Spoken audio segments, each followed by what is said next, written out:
ನಮ್ಮ ಶಿವಮೊಗ್ಗದಲ್ಲಿ ಕೃಷಿ ಉದ್ಯಮಶೀಲತೆ ಸುಸ್ಥಿರ ಅಭಿವೃದ್ಧಿಗಾಗಿ ನಾವು ನೀವು ರಾಜ್ಯದ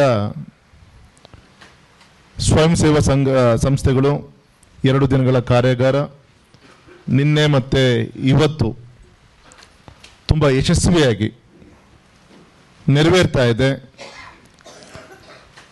ಈ ಒಂದು ಕಾರ್ಯಾಗಾರದಲ್ಲಿ ಪಾಲ್ಗೊಂಡಂಥ ಎಲ್ಲ ಗೌರವಾನ್ವಿತ ವೇದಿಕೆ ಮುಂಭಾಗದಲ್ಲಿರುವಂಥ ಎಲ್ಲ ಮಹನೀಯರನ್ನು ನಮ್ಮ ಶಿವಮೊಗ್ಗದ ಪರವಾಗಿ ಹೃತ್ಪೂರ್ವಕವಾಗಿ ಮೊದಲದಾಗಿ ಅಭಿನಂದನೆಯನ್ನು ತಿಳಿಸ್ತಾ ಇದ್ದೀನಿ. ತಮ್ಮ ಚೈತನ್ಯ ಇತರ ಎಲ್ಲ ಸಂಘ ಸಂಸ್ಥೆಗಳು ಕೈ ಜೋಡಿಸಿ ಈ ಒಂದು ಪವಿತ್ರವಾದಂಥ ಕಾರ್ಯಕ್ರಮವನ್ನು ಮಾಡ್ತಾ ಇದ್ದೀರಿ. ವೇದಿಕೆ ಮೇಲಿರುವಂಥ ಎಲ್ಲ ಹಿರಿಯರಿಗೆ ತಮ್ಮೆಲ್ಲರ ಪರವಾಗಿ ಹೃತ್ಪೂರ್ವಕವಾಗಿ ನಾನು ಅಭಿನಂದನೆ ತಿಳಿಸ್ತಾ ಇದ್ದೀನಿ. ಒಂದು ವಿಶೇಷವಾದಂಥ ಒಂದು ಕಾರ್ಯಾಗಾರ ತಾವು ಮಾಡ್ತಾ ಇದ್ದೀರಿ. ಜೈ ಜವಾನ್ ಜೈ ಕಿಸಾನ್, ಮೇರಾ ದೇಶ್ ಮೇರಾ ಮಿಟ್ಟಿ, ಈ ರೀತಿ ಮಣ್ಣಿನ ಜೊತೆಗೆ ಸಂಬಂಧವನ್ನು ಇಟ್ಟುಕೊಂಡ್ರೆ ಶಾಶ್ವತವಾದಂಥ ಹೊನ್ನು ಕೂಡ ನಿಮ್ಮ ಮನೇಲಿ ಇದ್ದೇ ಇರುತ್ತೆ. ಮಣ್ಣಿಗೆ ದ್ರೋಹ ಮಾಡಿದ್ರೆ ತಿನ್ನುವಂಥ ಅನ್ನನೂ ಕೂಡ ವಿಷ ಆಗುತ್ತೆ. ವಿಜ್ಞಾನ ಎಷ್ಟೇ ಮುಂದುವರೆದಿದ್ರೂ ಕೂಡ ಒಂದು ತುತ್ತು ಅನ್ನ ಹೀಗೆ ಈ ಪ್ರಪಂಚಕ್ಕೆ ಈ ನಾಡಿಗೆ ಕೊಡಬೇಕು ಅಂದರೆ ಆ ರೈತ ಉಳುವ ಯೋಗಿಯ ನೋಡಲ್ಲಿ ಕುವೆಂಪು ಅವರು ಕೊಟ್ಟಂಥ ಗೀತೆ ಏನಿದೆ, ನಮ್ಮ ರೈತ ಗೀತೆ ಏನಿದೆ, ಅವನು ಶ್ರಮ ವಹಿಸಿದಾಗ ಮಾತ್ರ ಈ ನಾಡಿಗೆ ಒಂದು ತುತ್ತು ಅನ್ನವನ್ನು ಕೊಡಲಿಕ್ಕೆ ಸಾಧ್ಯ. ಇವತ್ತು ನಮ್ಮ ದೇಶ ಅಥವಾ ಇಡೀ ಪ್ರಪಂಚ, ನಮ್ಮ ದೇಶದಲ್ಲೇ ಇವತ್ತು ಅಗ್ರಿ ಬೇಸ್ಡ್ ಉದ್ಯಮ ಸುಮಾರು 75%ಗೆ ಹತ್ತತ್ರ ಇವತ್ತು ಕೂಡ ತನ್ನ ನೆಲೆಯನ್ನು ಉಳಿಸ್ಕೊಂಡಿದೆ.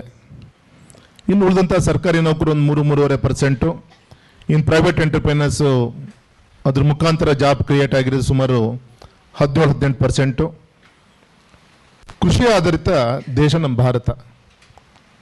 ಹಾಗಾಗಿ ಇದಕ್ಕೆ ಆದ್ಯತೆಯನ್ನು ಕೊಡುವಂಥ ದಿಕ್ಕಿನಲ್ಲಿ ಸ್ವಾತಂತ್ರ್ಯ ಬಂದಾಗಿನಿಂದ ಆ ಸರ್ಕಾರಗಳು ಅವ್ರವ್ರದ್ದೇ ಆದಂಥ ಒಂದು ಚೌಕಟ್ಟಿನಲ್ಲಿ ಪರಿಣಾಮಕಾರಿ ಯೋಜನೆಗಳನ್ನು ಕೊಟ್ಕೊತಾ ಬಂದಿದ್ದಾರೆ. ಅದೇ ರೀತಿ ಸನ್ಮಾನಿಸಿದ ನರೇಂದ್ರ ಮೋದಿಜಿಯವರು ಕೂಡ ಕೃಷಿಗೆ ಹೆಚ್ಚಿನ ಒಂದು ಒತ್ತನ್ನು ಕೊಡ್ತಾ ಇದ್ದಾರೆ.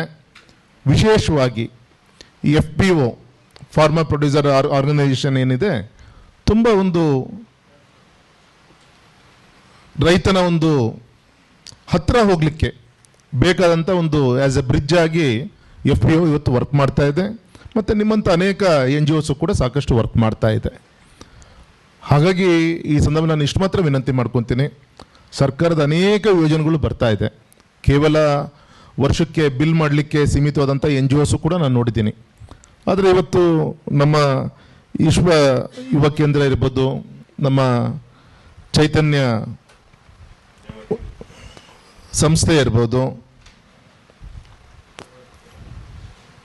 ಅದೇ ರೀತಿ ನಮ್ಮ ಫೇವರ್ಡ್ ಇರ್ಬೋದು, ನಾನು ಕೂಡ ವೆಬ್ಸೈಟಲ್ಲಿ ಚೆಕ್ ಮಾಡ್ತಾ ಇರ್ತೀನಿ. ತುಂಬ ಒಳ್ಳೆಯ ರೀತಿಯಂಥ ಕಾರ್ಯಕ್ರಮಗಳನ್ನು ಡೆಲ್ಲಿಯಿಂದ ಹಿಡಿದು ಹಳ್ಳಿಯವರೆಗೂ ಕೂಡ ಇವತ್ತು ತಾವೆಲ್ಲರೂ ಕೂಡ ಸೇರಿ ನೆರವೇರಿಸ್ಕೊಂಡು ಬರ್ತಾ ಇದ್ದೀರಿ. ಪ್ರಧಾನಮಂತ್ರಿಗಳ ಅಪೇಕ್ಷೆ ಇದೆ, ಎಲ್ಲದೂ ಕೂಡ ಸರ್ಕಾರ ಮಾಡಲಿಕ್ಕೆ ಆಗಲ್ಲ. ನಿಮ್ಮಂಥ ಪ್ರಾಮಾಣಿಕತೆ ಇರುವಂಥ NGOs FPOಗಳು ಇದ್ದಾಗ ಮಾತ್ರ ರೈತರ ಕಣ್ಣೀರನ್ನು ಒರೆಸಲಿಕ್ಕೆ ಸಾಧ್ಯ ಆಗುತ್ತೆ.